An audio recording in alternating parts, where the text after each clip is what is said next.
Hey everybody, this is Sparonk, and welcome to the first episode of Let's Cast. Let's Cast? Jeff, is that what we're calling it? I think that's what we decided on, yeah. We were originally going to call it Jertcast, a mix of my name, Curtis, and Jeff's name, so like Jert, or, Jeff and Kurt mixed in Jertcast. But, there was so many masturbation jokes in there. Well, that's not so bad. I thought it was pretty funny, but it didn't go over very well with a lot of the people I talked to. So, we decided to change it. But anyway, I'm sure you guys are wondering exactly what this podcast is going to be all about, and this is what we plan on doing. This podcast is all about highlighting and getting to know different Let's Players.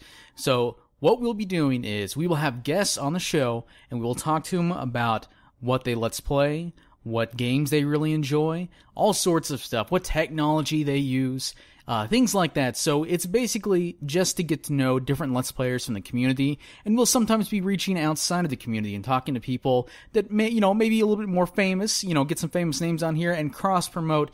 This is a show for learning, and it's a show for getting your name out there. So that is the entire purpose of Let's Cast. Kind of a pulling back the curtains, if you will, on the whole entire Let's Play experience. How's that get sound? Indeed. So this first episode is actually meant as more of an introduction for me and Jeff. So we won't actually have a guest. So you guys will be learning more about us. And the reason why I'm doing this is so you can get a good foundation and get a good idea who me and Jeff are, which will flow into the next episode where we have our first guest. Sounds like a plan. All right. Let's go ahead and get to asking questions. Jeff, man, this is weird. I've never actually done anything like this before. This is the first podcast I've ever done. Yeah, well, just kind of a nice way to delve into it. Just kind of chat, relax, kind of hang out, and do our own little thing. It's kind of easy and simple, and we'll kind of run it as best we can. So I've seen some people record like 2-hour-long podcasts. There's just absolutely no way I could comprehend talking that long. Well, we'll see what we can do and run it as it seems fit. I may just have to get, maybe a little drunk for one of these sometime. That would not be a bad thing, I'm guessing. So it could be real bad for me. Well, it could be kind of fun for the rest of us. So all right. Well, anyway, let's start asking each other's questions. All right. Well, I think I'm going to go with the first one. How about it, Jeff? Hit me. My body's ready. Okay. What was the last game you completed? The last game I completed. Let's see here. That would actually be the Let's Play that I did of Mass Effect 3, and then the game before that was Skyrim. Now, actually, beat Mass Effect 3 with the new ending that they did, which, honestly, I don't even know what the old ending was. And, I don't know, it's kind of a funky ending, so I'm not really sure how I felt about it. Okay, so basically it was your new experience with it kind of showing the rest of the world your Let's Play. That's how you ended it. Well, technically, I haven't actually ended the Let's Play. I haven't actually uploaded the videos to end it, but no one was watching it anyway. No one wants to watch Mass Effect 3. Well, I'm sure someone would, but that's okay. That's neither here nor there. Well, I think that the only person that was watching it was Neil. Well, that's okay. Neil's my first fan. He's like the only guy that watches my videos religiously. If you watch my videos, you'll go down in the comments and you always see this guy, and he gives a play-by-play, like he actually puts down the minute and says what's going on. Then the next minute, yeah, that's my first fan. Yeah, we love Lucky Number. He usually has some pretty witty, fun comments to go along with all your commentary as well. I've scrolled. It took me the first couple to realize that he had started doing that at the bottom. Then I was just like, that is hilarious. It's just basically the best thing you can possibly think of for every minute as you're going along. Yeah, it's really nice to have somebody watching your content. I know some of you that are listening to this, you're struggling, you're first starting off, and you have nobody commenting on your videos, and it's disheartening. You have like a couple of views, and that's how I felt about a lot of my videos, even my recent ones too. So it's nice to have like that one person that watches all of your stuff. I'm pretty lucky to have him, so it's pretty cool. But yeah, anyway, Mass Effect 3 was the last game I beat. What about you? The last game that I beat, I would have to say, well, I wouldn't say I beat it because it's a huge game, but I also did Skyrim as well. And the other one shortly before that was Uncharted 3. Mostly the reason I wanted to get through that was I loved Uncharted 2, and I was just like, Uncharted 3 is gonna be awesome. It's gonna be so amazing. And it was all right. I mean, it was still a good game, but it just didn't quite live up to what I thought Uncharted 2 had been. So, You know, Jeff, we played the first part of Uncharted 3 together, and you just kind of left me behind. yeah, I pretty much had to get it taken care of because it was just sitting there beckoning, and I needed to get it done. What an asshole. It's what I do. It's what I do. So you didn't think 3 was as good as 2 then? No, I mean, I enjoyed the game. I didn't enjoy the mechanics nearly as much because I think it was a lot more shooting and punching for the most part. But the puzzles were still pretty good. The storyline was still actually pretty interesting. They kind of did more of a back history to Drake and Sully, and kind of their how they found each other, I guess, and then kind of how they what led them to the current events. So. I kind of get the feeling that after the first and second games, like the second one was like epic, grand, like how are you going to top this? And then they try to do it during the third, and it's just like, I mean, I love the games, they look great, I love the characters in them, but it's like, how do you top the previous game? Like, Yeah, it's really hard to take it to the next level because you've done so well on the second one. I enjoyed the first one as well, but it seemed a little less grandiose, I would say, because the second one kind of took you all over the place, and the first one was a little more confined.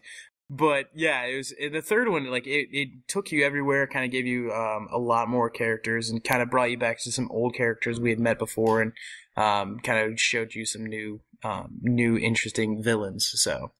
Well, I've actually seen, I may not have beaten 3, but I actually saw a video. This isn't a Let's Play. All the guy did was he just took all the videos, like all the cutscenes, and then a couple of like little fights that he did in the middle, and he spliced them all together. Oh, yeah. And he made it HD, and they just made it like a movie, and that's pretty much what those games kind of are. They're really fucking awesome. Yeah, I mean movie. the games themselves are basically like almost an Indiana Jones archaeological character who just is more action and basically a movie for the entire gameplay. So I think that's why I think one of the reasons I enjoy that game or that series.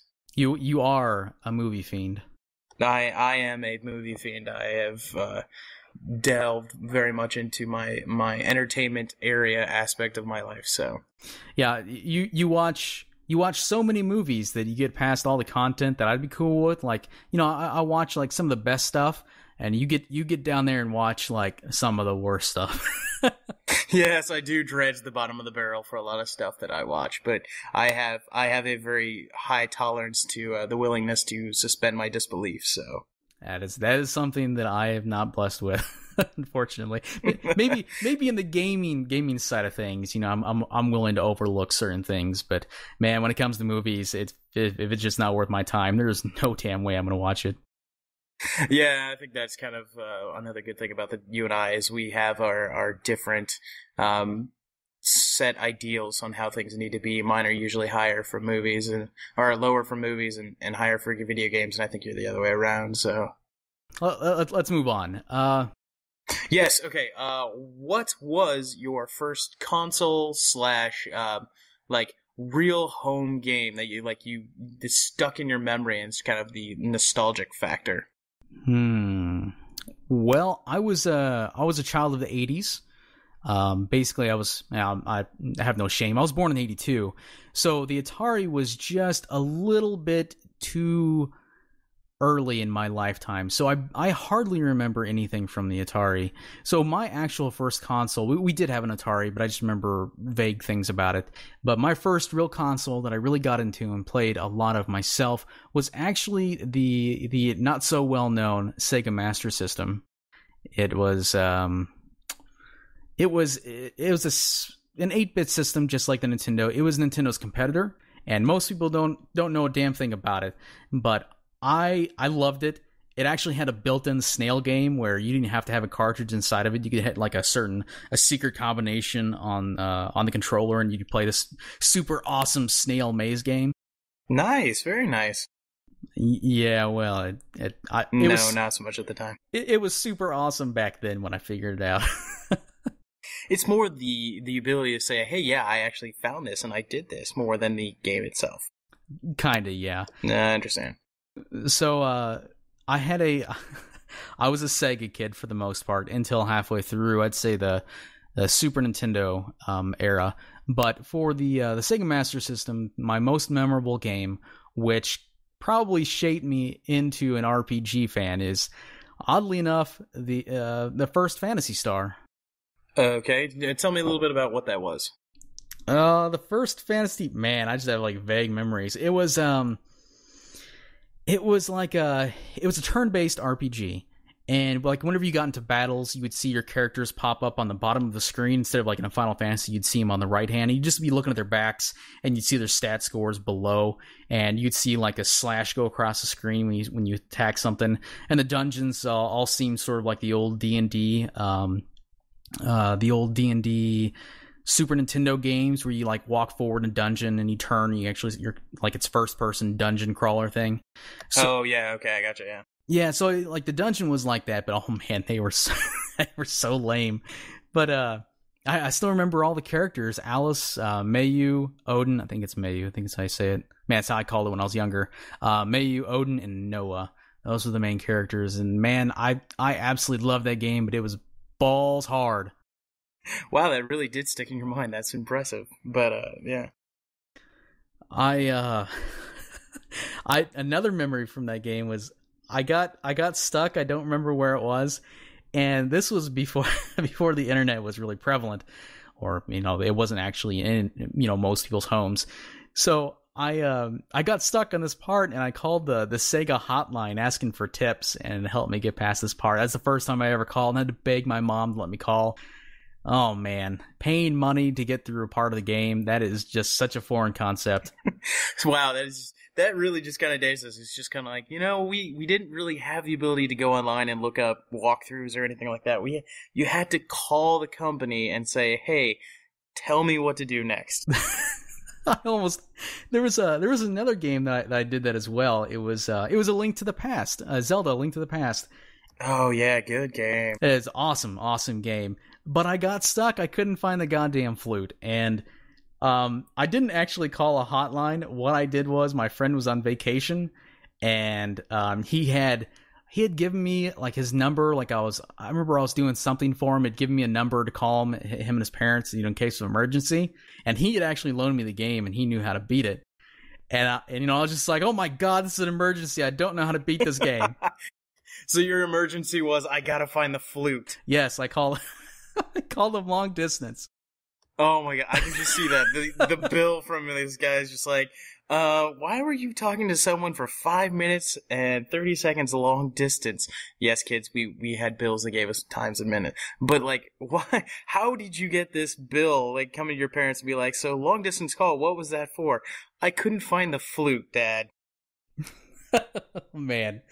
Oh, good Lord.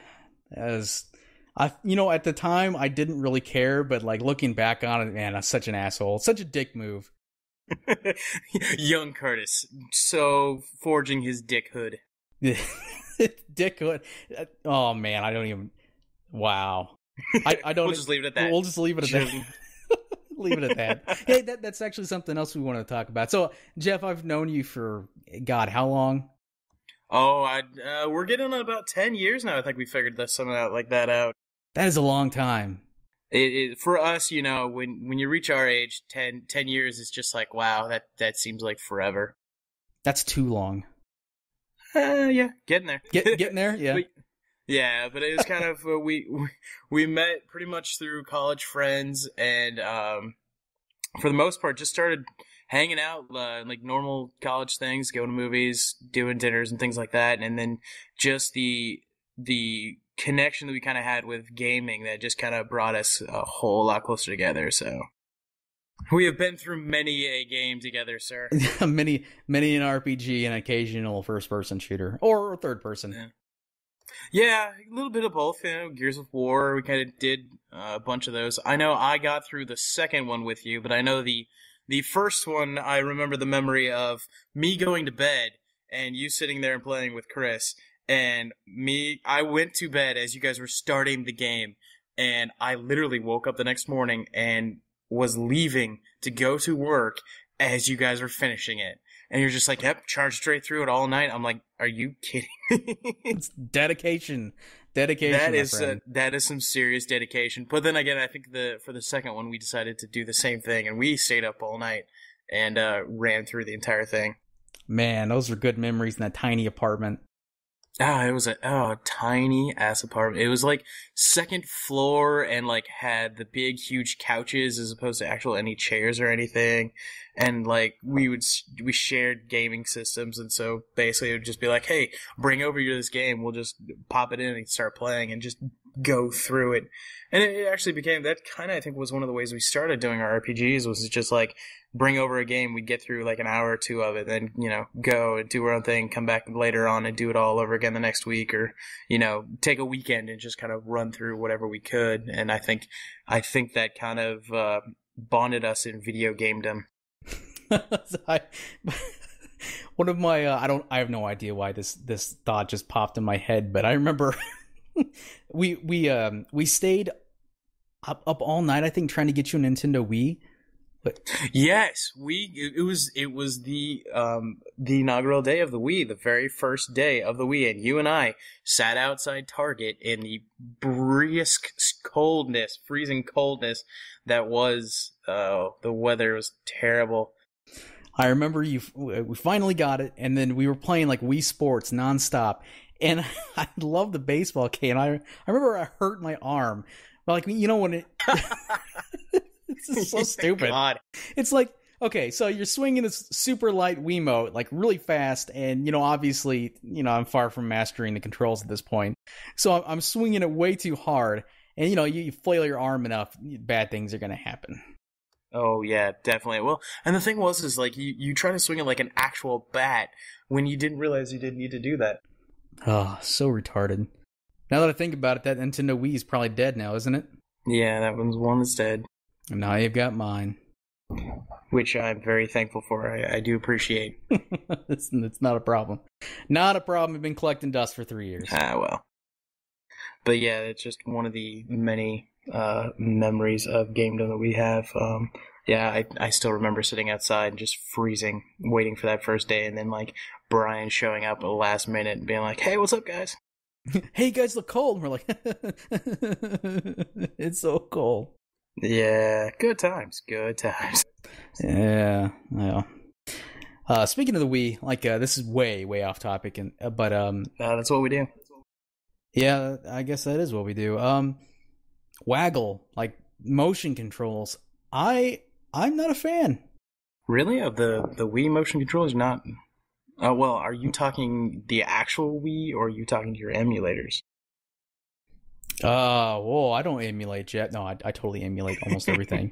I buy the game. Don't worry, yes, I buy the game and I buy the console. But damn, do I, if I can emulate it, I will emulate it. But no, I'm not a fan of motion controls just in general. I don't think they add enough to games.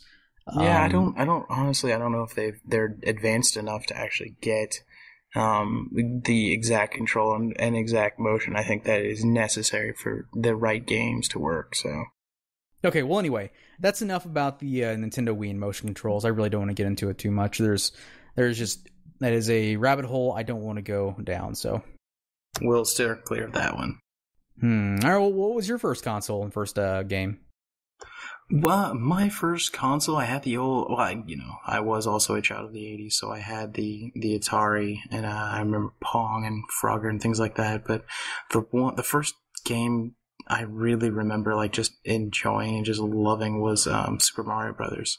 And I remembered having the NES, and I remember having the Power Pad, and I had a combo of Super Mario Brothers, Duck Hunt, and the Olympics or something like that. And it was just something fun to bring people over and run on this pad and just do races against the computer and things like that. And I just remember basically you would try to cheat the system as best as possible, because you would try to I would use my heels as opposed to my toes or something like that. It would allow me to move faster, so it would read the pressure of the pad being pushed, and so it would think you're running really fast, and it would just crush all these records that it had in the system. It was awesome. I remember I saw somebody actually playing that, and they actually like would jump off the pad and take their hands and slap the mat as fast as they could. Yeah, that was another trick I know a lot of people would do. They would kneel down behind it and flip it just back and forth with their hands as opposed to their feet, because they can get it going faster that way. So. Now, did you play Duck Hunt like the proper way, or did you get like 2 inches from the screen and shoot? I was a little bit of both. Most of the time, like to begin with, I usually did like 2 inches from the screen and try to get as close as possible. Then after a while, I got a little more confident, a little more, skilled, I would say, and started backing away. I'm kind of jealous. I gotta admit, I kind of wish I had a Nintendo instead of a Sega back then. I think the Nintendo had better games. Like I had Aztec Adventure. Woo! Oh, buddy. No, I also I later had a Sega Genesis, and I still to this day I remember playing Aladdin and Sonic and games like that. I know that Aladdin, one of the hardest levels was the lava flow level. Fuck that level. That level was hard as balls, but oh my god, it was fun as hell too, because you would just be randomly going along, and then all of a sudden shit just pops out at you, and you're like, what the God damn it, now I gotta start over again. That actually, I played that game. I played a lot of Aladdin, and Oh, you did? I ended up beating that game. And unfortunately, you and I didn't play the good version. The Super Nintendo version was much better, as I found out later on. Oh, I see, okay. But anyway, it looked a whole lot better, and I think it played better. But anyway, though one of my memories from that game specifically was my brother. He had very little patience, and he would always insist he plays games before me, and I just watch, which, as a little brother, I was cool with that. Oh, of course. Not like I had much of a choice. He was 4 years older than me. If I didn't like it, it's too goddamn bad. Yeah, exactly. But he would play, and then he'd get pissed, and then I'd be throw the controller, and he'd leave the room, and I'd be like, oh, okay. So I'd go over, pick up the controller, and then just go through all this shit that he had no patience for, and go through it and actually beat the game. And I remember there was this jumping level where these little blocks would pop out in Aladdin. These little I think you were stuck in a dungeon. I think that was there, because you were thrown into the dungeon. You had to climb up out of it or something like that. But yeah, that level was pretty hard too. But I think there's also you're inside the lamp of the genie, and you had things you had to jump into and then jump out of, like a cloud. You jumped into it and then jumped off of it, or there's pillows with hands and shit. It was some trippy stuff. Yeah, nobody would put up with that shit nowadays. I know, right? Nowadays it's pretty much you have to straight line it and give it exactly how it needs to be. Oh, how games have changed. Not necessarily for the worst or for the best. It's just things are different. Exactly. Graphics have gotten a whole lot better, and I've really enjoyed the way they've started to look and the realism to them. So, speaking of more modern games, what have you been playing currently?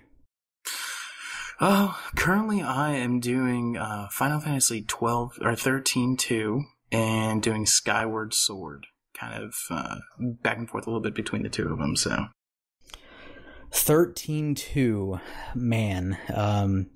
Well, actually, I knew you've been playing that lately because I actually played that with you. We did play quite a bit of that for a weekend. You came out for a little while, and it got through a lot further than I was expecting to with that one. But yeah, that I liked the characters. It's interesting the way they've kind of brought a new challenge to it, or a new idea to it, because the whole fact that someone's actually missing and you're trying to figure out if they actually existed or not, or they are actually a part of you or something like that. So it's kind of interesting. I really enjoyed 13, the original. The mechanics, the paradigm shifts were a little interesting to manage through, but I still think that they were it's a good take on the system. So, but then again, I'm not very knowledgeable of the Final Fantasy system, which I know you are. So I didn't know what is your take on that, on the game mechanics of that? Well, oh man, Final Fantasy, getting into that is Oh yeah, I know. I understand that it's a very wide range of games and styles and things, but I'm guessing this is kind of a new thing that they've started up. So well,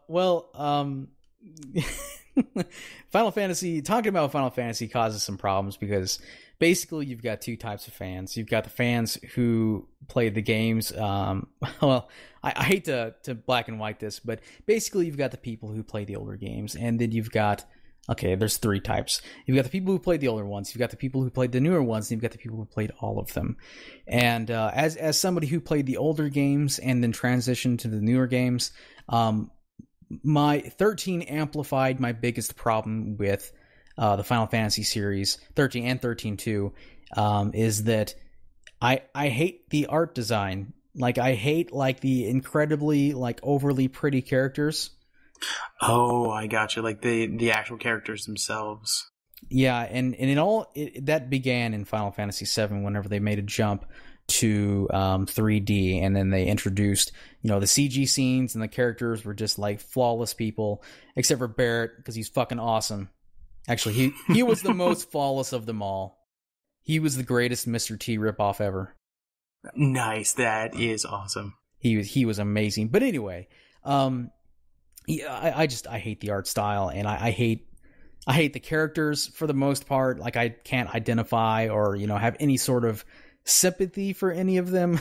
Like, I just don't care. Just can't deal with it. Exactly. Just like can't even deal with it. And the 13-2 storyline is actually okay. I'm cool with 13-2 storyline. 13, their storyline, what the hell? I just like all the random meaningless terms they came up with, and not meaningless, but they're just like, they can't, they create their own words for that shit. I'm not a fan of the more modern games, but mechanics wise, what you originally asked me, sorry, I'm more on a tirade than anything else. No, that's fine. I like the paradigm stuff. It's just, it doesn't feel like Final Fantasy to me. It's like, it's just not it's just not Final Fantasy anymore. I understand. It's not the same old system that it used to be. Yeah, it's like, Square Enix is slowly, transition Final Fantasy into something new, which, some people enjoy.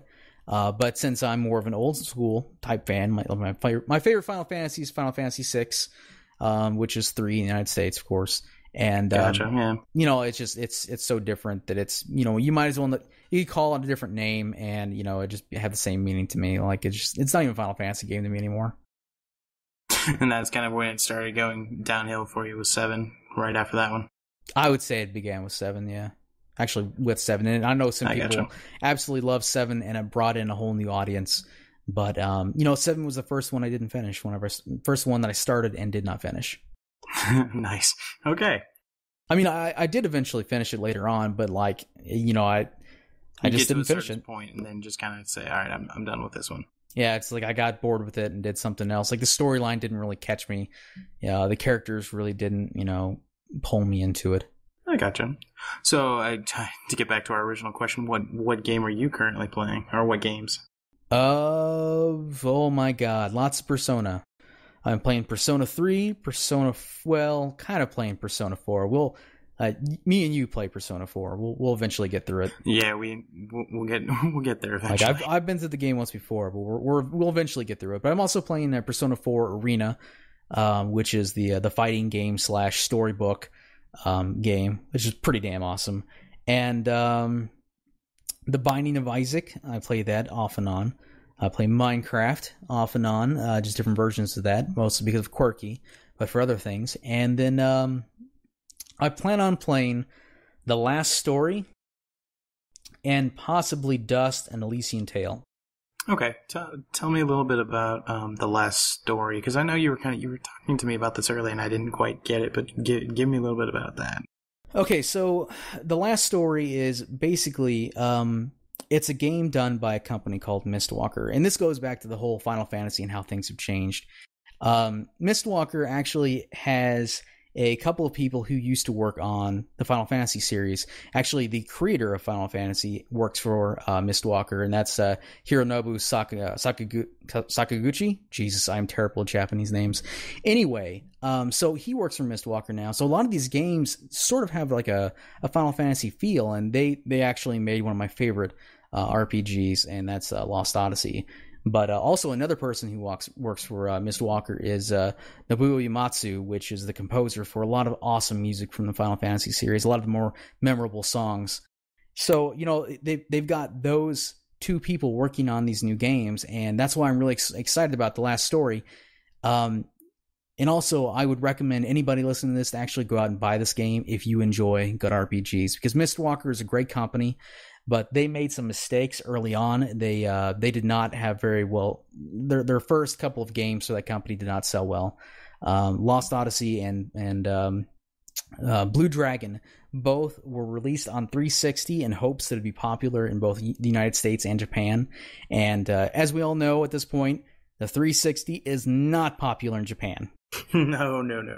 Like, the Japanese fucking hate the 360. So it didn't sell well in the States, and it certainly didn't sell well in Japan.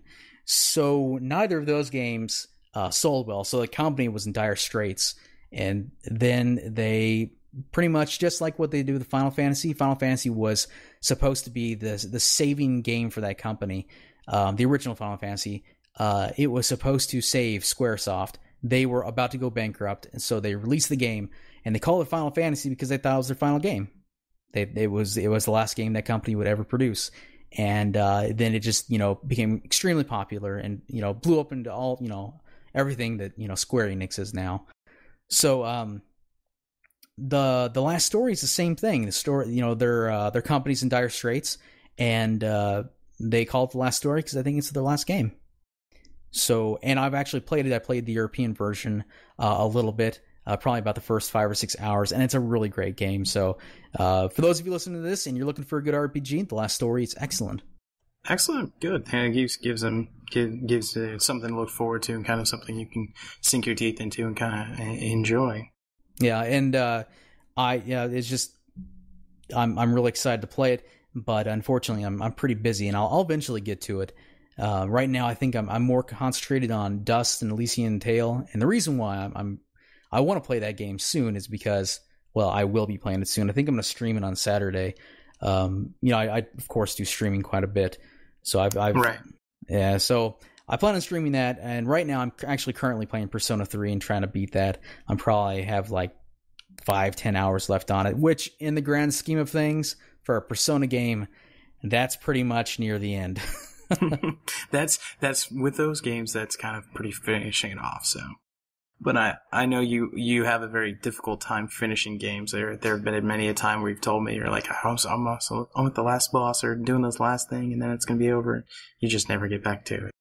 I'm just one of those people, man. Like I don't know what it is, but like I'll just get to the last guy or get close to the last guy, and I'll just stop playing. It's almost like I don't want the story to end, because the story's the most important thing to me, and I always kind of get sad whenever it ends. So maybe. Oh yeah, well, kind of finishing something off like that is just kind of the end of it, and it's just like, it was so good, you just want to keep going.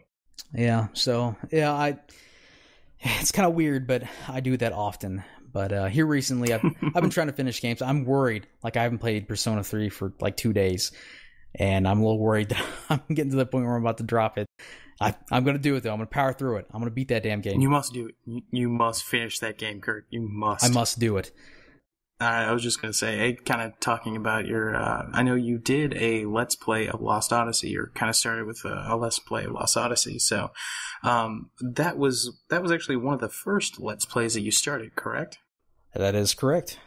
Okay, so kind of tell us a little bit about what got you into your Let's Play, because that's part of the reason we're here today, and kind of what got you into it in the first place. Okay,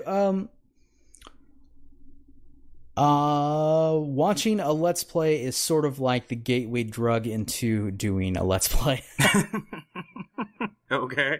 It's like once you watch a couple, you're just like, yeah, this is awesome. I want to do this. I play video games. Let's do it. I play video games all the time. Might as well have people watching me. I talk to myself. Might as well, let people listen to me while I talk to myself. But exactly, have it be for somebody else. Exactly. So, basically, I actually watched. It's not even called a Let's Play. They call it an endurance run.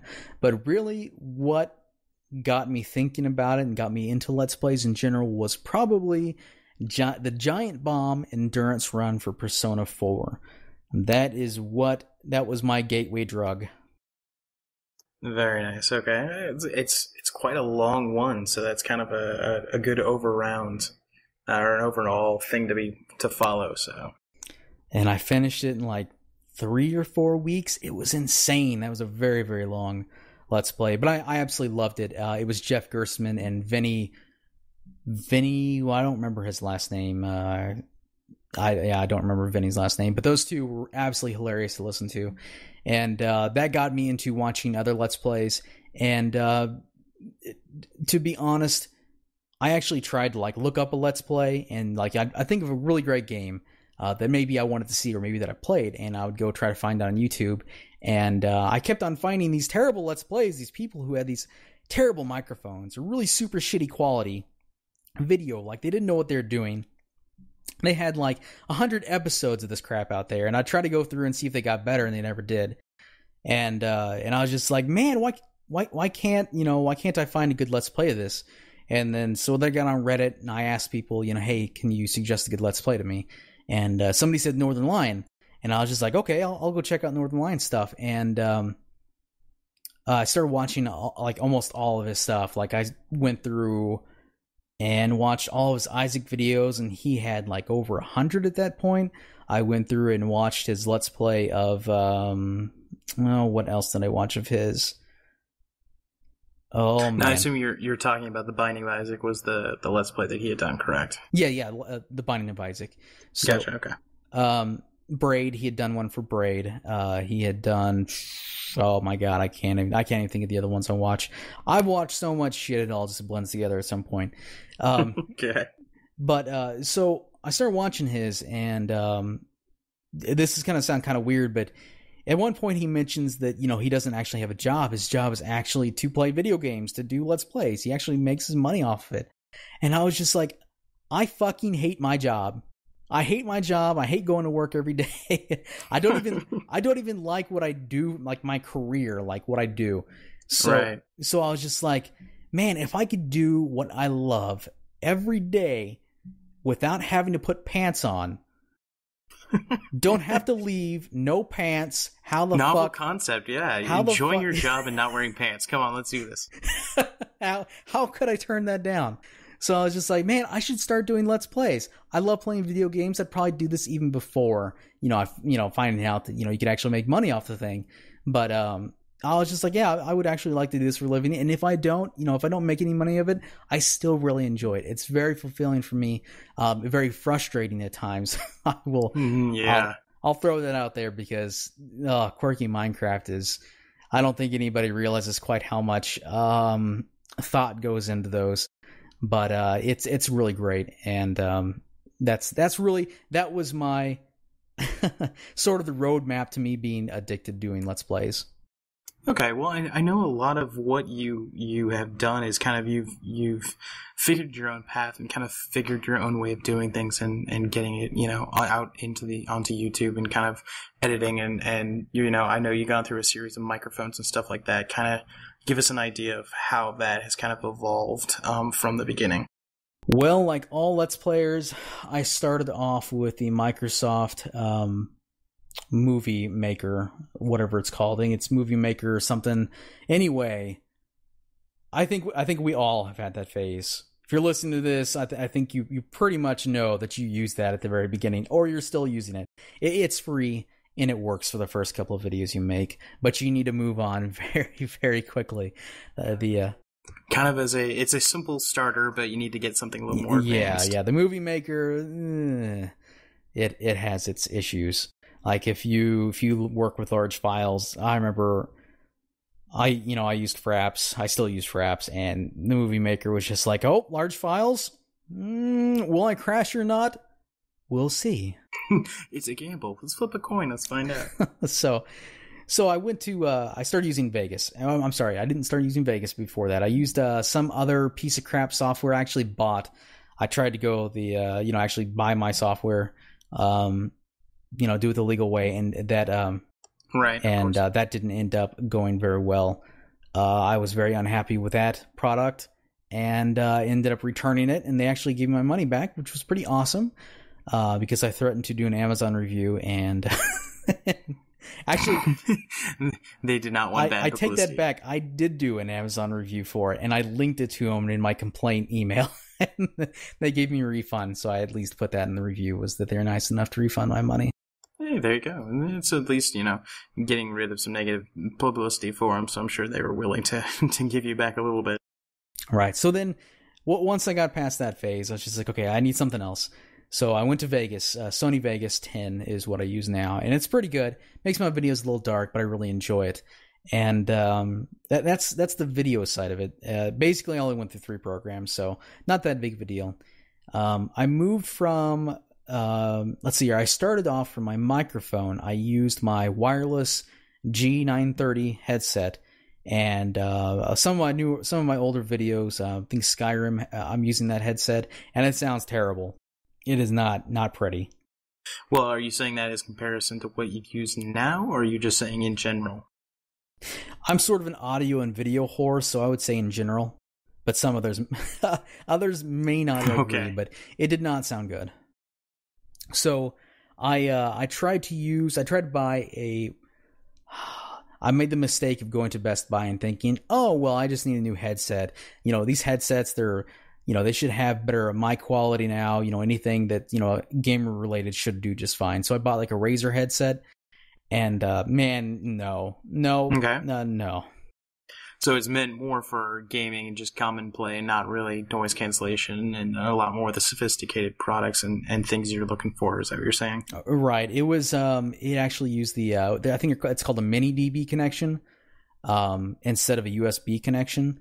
So it actually picked up noise from inside my computer and added the buzzing.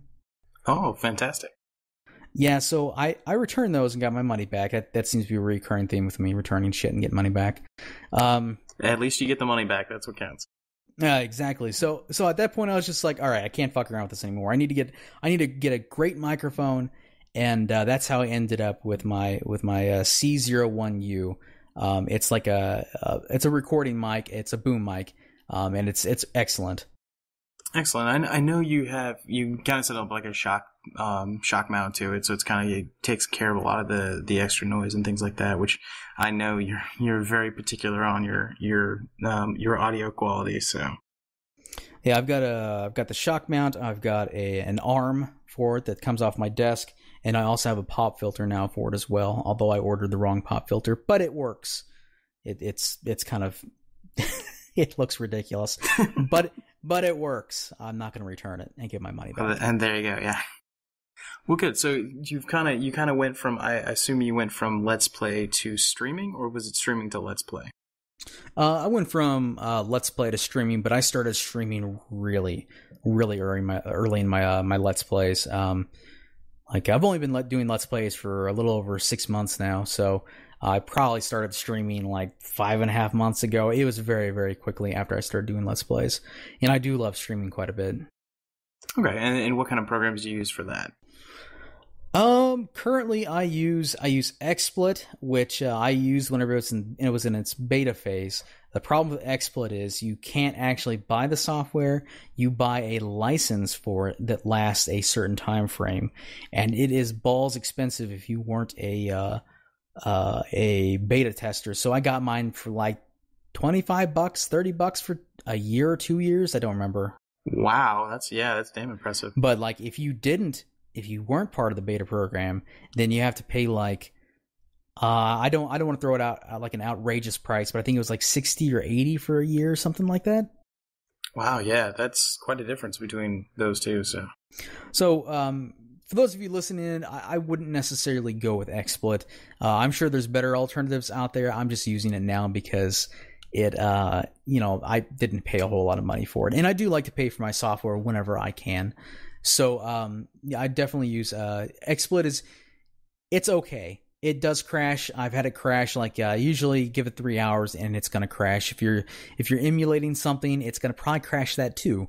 Which I had that issue with Skyward Sword and a little bit with streaming Persona 4 and Persona 2. So be aware of that. I believe that is the only software that I also have a video capture card. It's an AverMedia HD. capture card. I believe that's what it's called. It may have a different name, but basically I use that to capture my PS3 and my 360. And for those of you just curious, the PS3 does have an encrypted HDMI connection, so you can't actually have software record it directly. Like you'll be looking at a video capture card and it says, "Oh, it will not capture encrypted HDMI signals." That's true. That software will not. However, all you have to do is hook up, like let's say, DxTory or Fraps to your capture software and capture it that way. It's the easiest workaround ever. So if you're looking at a capture card and it's going to cost you a lot of money, just don't worry about it. Just capture it with Fraps or DxTory and you'll be fine, or Bandicam or whatever your preferred method is. Well, there we go. A little bit of a helpful tip from the good Curtis. Now with your Let's Plays, is that that's got you into the quirky? I know. How did you get involved with that, or how did you come up with that? Going from, oh my God, it's like a a huge leap going from, what was I doing before? I was doing Lost Odyssey, Mass Effect 3, and Skyrim. Those are like 3 big games. Yeah. Those were the 3 I know you were running pretty much simultaneously, trying to get like at least 1 or 2 episodes up like each week or something like that. And I know you were pretty adamant about and staying on that. And then all of a sudden you just came up with this new idea of quirky stuff. And I was just like, that is amazing, because it's like completely different than anything else. So, okay, so basically those 3 games, I like to be creative. I like to have like a creative outlet, and those games really, like, doing commentary for a game that is gonna be like 40, 50, 60 episodes long. I don't know, and you're doing 3 episodes each every week, so you're pumping out 9 episodes of this thing, and it was too much. Actually, it was more like 10, because I was doing another side Skyrim thing. So I was doing 10 episodes a week, and that was a great learning experience, and I had a lot of fun with it.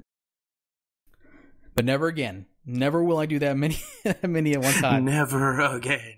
So basically, the way I did this was, and actually planned it this way, was I would choose several games, do a Let's Play of it, and learn everything, like get better at talking into a microphone, get all of my tech stuff figured out using those Let's Plays, and take everything that I've learned from those 3 Let's Plays and put it into just one Let's Play of something.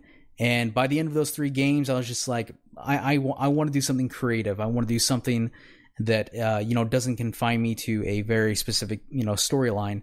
And that's whenever I thought up.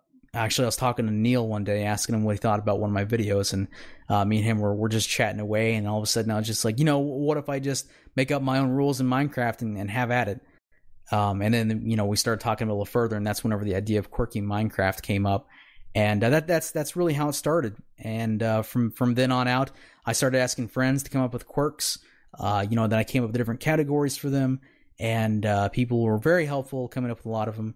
And another shout out to Lucky Number 85. That's Neil. He's an awesome guy, and he came up with some of the best ones I've had. Anyway, that's kind of how it happened. Very cool. So it's kind of an evolution of your gaming desires and ways to be creative that kind of spurned this whole new series for you. Is that kind of what you're going at? Yeah, pretty much. I never actually thought I'd end up doing Minecraft, and looking back on it, I kind of regret doing Minecraft. Okay. That sounds kind of weird, but it's true. I do regret doing Minecraft. It has been an excellent creative outlet for me. However, there is so much Minecraft out there that people. People even look down on people that do Minecraft. Like right now in the subreddit, a couple of days ago, there was a post saying, "Hey, can we just ban Minecraft Let's Plays altogether? There's too many of them. They clutter the page. Let's just get rid of them entirely." And while that isn't exactly feasible in my mind, I don't think you can just block out one game without that kind of opens up the floodgates to blocking more than just that one game. It's yeah, and it also kind of alienates the people who actually enjoy those. Then kind of allows, I mean, even if they're bad, they may still enjoy it just because of the quality of it, or just the actual doing it. That kind of alienates them, right? And I've got my own thoughts and on that topic, but I won't get into it here. But it's really overdone. And whenever I release a video and I put a whole bunch of time into it, and I only get to push one out every week and a half usually, and only 20 or 30 people watch it, and I just like it's really hard to put that much effort into a single episode and just not having anybody watch it. Like it's a lot of time and effort, and eventually it just gets to you. Yeah, I understand. But I mean, I still think that it's very good for you to kind of keep going with it, and that was actually one of the reasons I wanted you to try to get this podcast going, is just to kind of have another outlet of your creativity and kind of keep it going, things like that. Yeah, actually, for the record, this whole podcast idea, this was Jeff. Somebody had actually brought it up in the IRC subreddit chat that maybe we should do a podcast for the Let's Play subreddit. And it got kind of stuck in my head. And somebody that very day, I was actually leaving to go visit Jeff for several days, and I talked to him about it a little bit, and after then I just kind of forgot about it, and then and then you, Jeff, you came back and you're like, hey, you just want to do a podcast with me? Yeah, and it was just one of those things that I know the way you think and the way you are. It's just like if you don't just do it or don't just have someone else just push you into it or do something like that, a lot of times it just kind of passes you by. And I think that you're kind of meant for and kind of talents to really work for you. So, oh, Jeff, you're sweet. You're sweet talking to me here. What do you want? Yeah, I'm trying. I got to stay in this as long as I possibly can. But seriously though, for those of you that are listening to this that actually talk to me a little bit, like through IRC or whatever, you should all know that I'm I'm very picky about what I do, and I usually let an idea just slide by. Yes, that's why we must make this happen. So if it doesn't grab me by the balls, it's most likely just gonna disappear. All right. Well, kind of as another question for you, what is some maybe advice that you would have to people who are doing their own Let's Play or kind of have their own ideas to do these things? Okay, I know like a lot of times it is hard for people to talk to some people if they feel like it's just like, oh, they're doing their thing, can't really get any information from. What would you say as far as advice, as far as someone who wants to do their own? First off, make sure you ask people, like, if you know somebody who will just straight up tell you what they think about the content you're pushing out, you should ask them. And you should make sure that they know to be honest with you, because that input is extremely valuable. And if you, and that's how I feel the subreddit Let's Play should be handled is, I think it's a great place, not necessarily to post your content, but and get, views from it. It's a great place to post your content and get input about it. And I think that's probably one of the biggest things that people should do is definitely get input. Real input, not just like send it to a friend and they're like, oh yeah, it looks good, man. Yeah, and also I think if someone actually gives you real legitimate input into it, not necessarily take it personally, but just kind of realize that they are trying to help, or they're at least trying to give their opinion on it. So try not to get too pissed off and go that route, because sometimes it's just, it's one person's opinion, but another time it's just like it makes it more interesting and makes it better. Exactly. So. Thick skin, that's another thing people should definitely have. I know I've had people, I think I created a thread and asked people, hey, post your content and I'll let you know what I think about it. And, a lot of those people had pretty thick skin. They thanked me for, pointing out everything that, I found wrong with their Let's Plays and things like that. So I think there was a couple of people who might have taken it a little personally. That's okay though. That's okay. It's like it's your baby. It's hard to hear bad things about it sometimes. So I would say that's important. Another thing is, and this is probably one of the biggest reasons why I'm such a stickler on quality, is that one of the easiest things you can do to fix your Let's Plays, or to make them at least, pleasurable for a viewer right off the bat, is have all of your tech issues taken care of. Make sure your microphone is good and clear. Make sure your video is presentable in the quality of whatever the original content is. Like if you're doing a PS2 game, you don't really need to do more than 480, but you could do 720 if you really wanted to. But just make sure that, take care of the tech side first. I'll just, another disclaimer, I'm going to throw it out there. I'm not an expert in this stuff, but from everything I've seen, it seems like just take care of your tech side stuff first.